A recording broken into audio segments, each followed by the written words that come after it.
Segundo, Mesías doliente.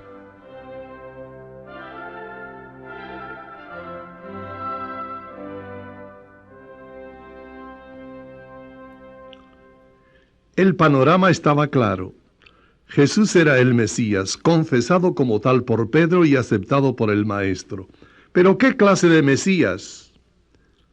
A pesar del adoctrinamiento y de la purificación mental a que el Maestro los había sometido, era difícil que los discípulos se hubiesen liberado de sus viejos preconceptos triunfalistas sobre el Mesías. Ahora era necesario encarar la segunda fase, la más estremecedora. Aquí Jesús tendría que provocar una verdadera catarsis y despojar a la figura del Mesías, tal como se perfilaba en sus mentes, de sus vistosas vestiduras y cubrirla de harapos, para que llegado el colapso final, los discípulos no se llevaran una decepción irremediable. Probablemente, este fue para el pobre de Nazaret uno de los momentos más difíciles de su vida. ¿Cómo explicarles? No ya que era Jesús el Mesías de los pobres, sino que sería despedazado y aniquilado, y que precisamente de esta manera se salvaría la humanidad. Y al mismo tiempo, ¿cómo evitar que un anuncio tan estremecedor desencadenara una deserción total? Inmediatamente después de la escena de la confesión de Pedro, Mateo nos transmite estas significativas palabras.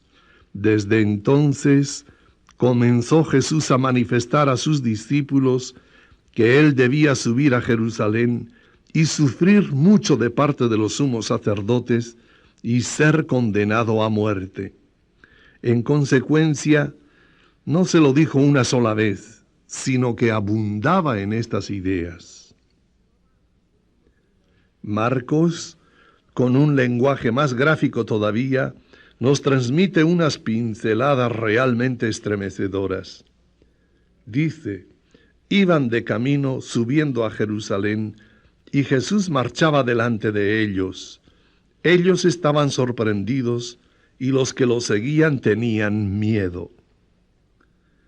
La descripción no puede ser más gráfica. El Maestro va delante, él solo, como abriendo la marcha, y como llevando a remolque a los renuentes discípulos, que a regañadientes seguían sus pasos como arrastrados. No solo eso, el texto indica que ellos estaban asustados, no pudiendo creer lo que estaban viendo. ¿Qué estaban viendo?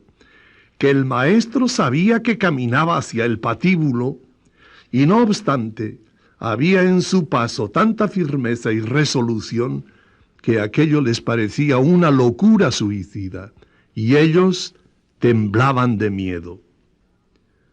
Ante esta renuencia de los discípulos, Jesús vio que era necesario descorrer de nuevo la cortina, y esta vez sin ninguna inhibición, y mostrar ante sus ojos con pinceladas rojas la figura asustadora del siervo doliente, como si asustándolos quisiera quitarles el susto que tenían.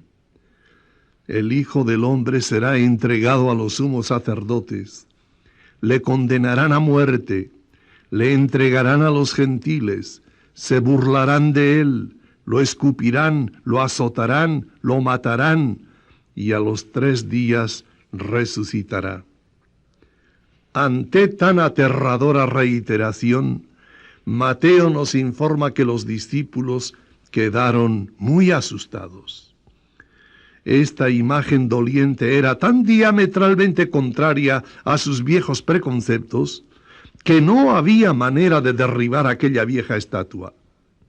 Lucas nos entrega un texto más significativo todavía. Dice: no comprendían y tenían miedo de hacerle preguntas.